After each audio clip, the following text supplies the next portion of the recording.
বাহুবলী সাইজের চিকেন।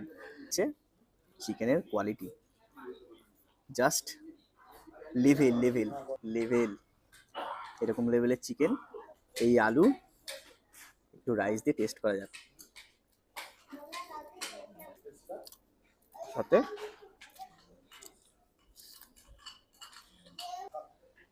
আমাদের কিন্তু চাপের পিস দিয়েছে, ঠিক আছে? জাস্ট জুসিনেসটা দেখো, ঝুরঝুরে রাইস দিয়ে খাওয়া যাক।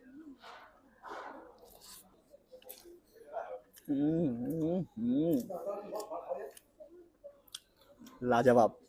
পিস ধরো অ্যাভেলেবেল থাকতো না, যদি তোমরা বললো যে চাপের পিস খাবো, তো ওনারা তোমাকে চাপের যে তোমাদের পছন্দ মতো পিস তোমাদের এনে দেবে, ঠিক আছে? মানে এই ডিবাপি এখনো আন্ডাররেটেড আছে। তোমরা জানো যে ডিবাপির নাম আছে, বাট এখনো অতটা নাম হয়ে ওঠেনি বিরিয়ানি মানে হিসেবে, ঠিক আছে? কিন্তু বিরিয়ানিটা এত লেভেলে সুন্দর খেতে, আমি বলছি সিরিয়াসলি 5 বছর ডিবাপি মার্কেট নিচ্ছে।